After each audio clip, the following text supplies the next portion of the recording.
श्री स्वामी समर्थ. जय जय स्वामी समर्थ. माझ्या स्वामी भक्ती चॅनलमध्ये सर्वांना नमस्कार. स्वामी महाराजांच्या कृपेने तुमच्या सर्व चांगल्या इच्छा पूर्ण होत ही स्वामी महाराजांच्या चरणी प्रार्थना करते आणि आजच्या या नवीन व्हिडिओला सुरुवात करते.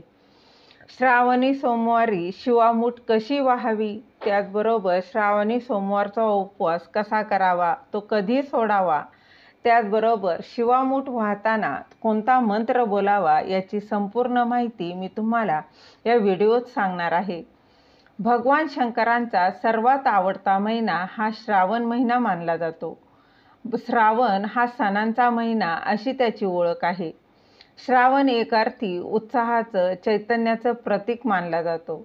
पण यातही श्रावणी सोमवाराला विशेष महत्त्व आहे. श्रावणी सोमवाराला शंकरांचे पूजन करून धान्याचे मूठ म्हणजेच ही शिवमूठ शंकरांच्या पिंडीवर वाहिली जाते. ही पूजा अगदी आपल्या सोयीनुसार मंदिरात जाऊन केली तरी चालते किंवा अगदी घरी केली तरी देखील चालते. नवविवाहित स्त्रियांनी लग्नानंतर पहिली किमान 5 वर्षे तरी शिवामूठ व्हावी अशी पद्धत आहे. श्रावणातील दर सोमवारी आपण शिवामूठ वाहतो, तर ते देखील आपल्याला काही शिकवून जाते. तर धान्य बघा, दान दिल्याने आपलं जे काही पुण्य आहे त्यात वाढ होत असते. आपल्याकडं जे काही आहे त्यातील मुठभर का होईना दुसऱ्याला देता आलं पाहिजे, कारण दिल्याने कधीही कमी होत नाही, उलट त्यात वाढच होत राहते. असेच ह्या श्रावणातील शिवामूठ ही दानाचं महत्त्व आपल्याला शिकवून जाते.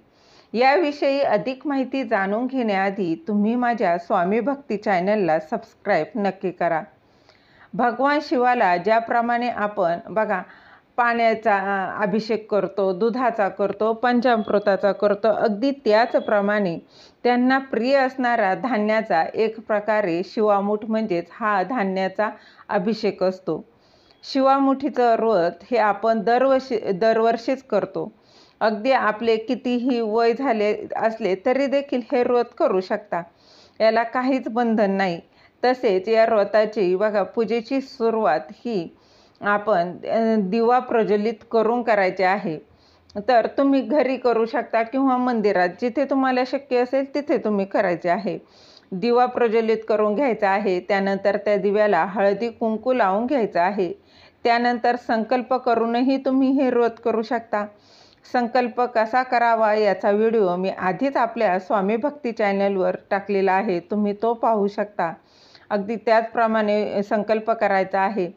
त्या बघा व्रत कशासाठी करताय हे सांगायचं आहे. संकल्प करून झाल्यानंतर शिवलिंगावर अभिषेक करून घ्यायचा आहे. बघा अभिषेक करताना आता तुम्ही घरी जर करणार असाल तर ताम्हण घ्यायचं आहे. ताम्हणात ती शिवलिंग ठेवायचं आहे आणि त्यावर गळती ठेवायची आहे. आता गळती नसेल तर अगदी तुम्ही चमच्याने जरी शिवलिंगावर पाणी सोडलं तरी देखील चालणार आहे. त्यानंतर बघा पाण्याने अभिषेक करून घ्यायचा आहे, नंतर पंचामृताने, दुधाने, नंतर पुन्हा पाण्याने, जे तुमच्याकडं असेल ना अगदी त्याने शिवलिंगाला अभिषेक करून घ्यायचा आहे. फक्त जरी तुम्ही पाण्याने केला तरी चालणार आहे, परंतु कुठलाही अभिषेक करताना बघा सुरुवात ही नेहमी पाण्याने करायची आहे, हे मात्र लक्षात घ्या.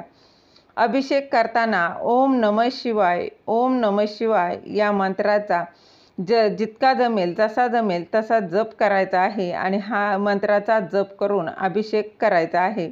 अभिषेक करून झाल्यावर ही शिवलिंग जे आहे ते स्वच्छ पुसून तुम्हाला घ्यायचं आहे. नंतर त्याला चंदन लावून घ्यायचं आहे. भस्म असेल तर भस्म जरी लावला तरी काहीच हरकत नाही. नंतर शिवलिंगाच्या पूजेला बघा आपल्याला माहीत आहे धोत्र्याचं फूल, धोत्र्याचे फळ, बेलाचं पान, पांढरी फुलं हे अर्पण करायचं असतं. आता जे तुमच्याकडे शक्य असेल, बघा धोत्र्याचं फूल जर नाही मिळालं त्याऐवजी तुम्ही जर दुसरी कुठली पांढऱ्या रंगाची फुलं वापरली तरी देखील चालणार आहे.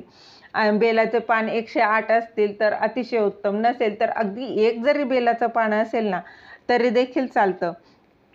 तर जे काही तुमच्याकडे अवेलेबल आहे त्यात तुम्ही अगदी श्रद्धेने, अगदी साधी सोपी ही पूजा केली तरी देखील चालते. फक्त पूजा करताना अगदी श्रद्धेने, विश्वासाने आणि मनोभावे केलेली पूजा ही भगवंतापर्यंत पोहोचतेच. आणि भगवंताचा कृपा आशीर्वाद हा मिळतोच. अशी अगदी साधी सोपी पूजा केली तरी देखील चालते. बघा, शिवामुठीचं महत्त्व. श्रावणातील दर सोमवारी हे शिवामुठीचं व्रत करायचं असतं, उपवास करायचा असतो. हा उपवास आळणी पदार्थ खाऊन करायचा असतो. म्हणजेच काय तर मीठ न खाता हा उपवास केला जातो, किंवा तुम्ही फळं खाऊन जरी हा उपवास केला तरी देखील चालतं. संपूर्ण दिवसभर उपवास करून सायंकाळी प्रदोष काळात पूजा करायची आहे. शंकराच्या पिंडीवर एक बेलाचं पान व्हायचं आहे आणि नंतर जे काही तुम्ही घरात बनवलेलं आहे ना ते तुम्ही जेवण करायचं आहे. त्याचबरोबर हा उपवास सोडताना तुम्हाला कोणाशीही एकही शब्द बोलायचं नाही. म्हणजेच काय, तुम्हाला मुक्याने हा उपवास सोडायचा असतो. हा साधा एक नियम आहे. श्रावणातील प्रत्येक सोमवारी वेगवेगळ्या शिवांच्या आवडीच्या धान्याची ही शिवामूठ वाहिली जाते. आणि ही शिवामूठ वाहताना जे धान्य असेल ते आपल्या बघा उजव्या हाताच्या मुठीत घ्यायचं आहे. आणि वाहताना बघा एकदम घेतला आणि मूठ सोडली असं न करता अगदी हळूहळू ही शिवामूठ सोडायची आहे. आणि वाहताना मंत्र देखील बोलायचा आहे. तर बघा, तो मंत्र असा आहे: शिवा शिवा महादेवा, माझी शिवामूठ ईश्वरा देवा, मनातल्या इच्छा पूर्ण कर देवा. असे 3 वेळा तुम्हाला बोलायचं आहे. पुन्हा एकदा म्हणते, ऐका. शिवा शिवा महादेवा, माझी शिवामूठ ईश्वरा देवा, मनातल्या इच्छा पूर्ण कर देवा. असे 3 वेळा बोलायचं आहे. आणि जर नाही जमलं तर बघा, अगदी तुमची जी काही मनात इच्छा आहे ती सांगायची आहे. आणि शिवामूठ वाहताना किमान ओम नमः शिवाय, ओम नमः शिवाय हा मंत्र म्हणून शिवामूठ वाहिली तरी चालते, किंवा ओम तत्पुरुषाय विद्महे महादेवाय धीमहि तन्नो रुद्र प्रचोदयात हा मंत्र म्हटला तरी देखील चालतो. तर यंदा 5 सोमवार आलेले आहे. तर पहिल्या सोमवारी तांदूळ, दुसऱ्या सोमवारी तीळ, नंतर मूग, नंतर जव आणि नंतर सातू, हे 5 धान्य 5 सोमवारी व्हायचे आहे. जर सातू बघा शक्य नाहीच झाले, तर नाही मिळाले सातू, तर तुम्ही त्याऐवजी गहू ह्या धान्याचे जरी शिवामूठ वाहिली तरी चालते. परंतु जास्तीत जास्त जे धान्य आहे त्याचीच शिवामूठ व्हावी. तर बघा, त्याचे देखील ते देखील जे धान्य आहे त्याचे देखील धान्याचं काही ना काही महत्त्व आहे. तर तांदूळ हे चंद्रग्रहाशी त्याचं प्रतीक आहे. त्यानंतर तीळ जे आहे ते शनी ग्रहाचं प्रतीक आहे. मूग आहे ते बुध ग्रहाचं प्रतीक आहे. आणि जव हे राहू या ग्रहाचं प्रतीक आहे. आणि सातू हे केतू प्रतीक आहे. त्यामुळे जे धान्य आहे त्याच धान्याचा जास्तीत जास्त वाहण्याचा प्रयत्न करावा.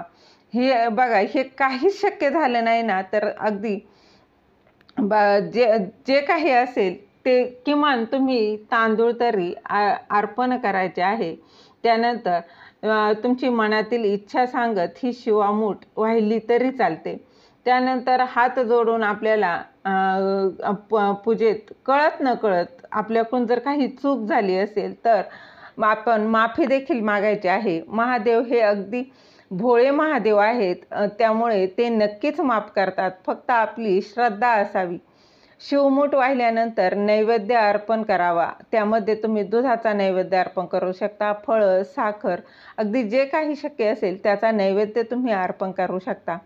संध्याकाळी पूजा केल्यानंतर जे काही घरात बनवलेलं आहे त्याचा नैवेद्य अर्पण करून तुमच्याकडे जो नैवेद्य दाखवला जातो तो तुम्ही दाखवायचा आहे आणि उपवास सोडायचा आहे. आता बघा, आमच्याकडे डाळ, भात, भाजी, मेथीची भाजी विशेष करून आणि कारल्याची भाजी ही केलीच जाते. त्यानंतर आळूवडी असते. कांदा विरहित, कांदा लसूण न खाता बघा वापरता कांदा भजी केली जातात. गवारीची भाजी आणि गोड काहीतरी असा नैवेद्य केला जातो आणि त्यावरच हा उपवास सोडला जातो. प्रत्येक भागात, प्रत्येक गावात ही वेगवेगळी पद्धत असते. त्याप्रमाणे तुमच्याकडे जो काही नैवेद्य बनवला जातो तो तुम्ही बनवून तो दाखवून उपवास सोडू शकता. तर बघा, घरी जर तुम्ही करणार असाल तर नैवेद्य हा 15 मिनटं तुम्ही ठेवायचा आहे आणि नंतर तुम्ही तो खाऊन उपवास सोडायचा आहे, तरी देखील चालतं. परंतु एक मात्र लक्षात घ्या, तुम्ही जर मंदिरात जर पूजा करणार असाल आणि पूजा केल्यानंतर मंदिरातून कुठलीही एखादं फळ म्हणा, काहीही नैवेद्य रिटर्न घेऊन यायचं, घरी आणायचं नाही, ते वर्ज्य मानलं जातं. त्यामुळे अशी ही पूजा करायची आहे. अगदी साधी, सोपी, भोलेनाथांना प्रसन्न करणारी ही पूजा आहे. त्यानंतर जर तुम्ही घरी पूजा केलेली असेल तर जे काही तुम्ही अभिषेक केलेलं तीर्थ आहे ते तुळस सोडून तुम्ही दुसरीकडे कुठल्याही झाडाला अर्पण करू शकता आणि जे फुलं आहेत, पानं आहेत, धान्य जे आहे ते तुम्ही निर्मल्यात टाकू शकता किंवा वाहत्या पाण्यात दुसऱ्या दिवशी सोडलं तरी देखील चालतं. झालेली सेवा महाराजांच्या चरणी रुजू करते. दिलेली माहिती तुम्हाला आवडली असेल तर लाईक करा, शेअर करा, सबस्क्राईब करायला विसरू नका. श्री स्वामी समर्थ. जय जय स्वामी समर्थ.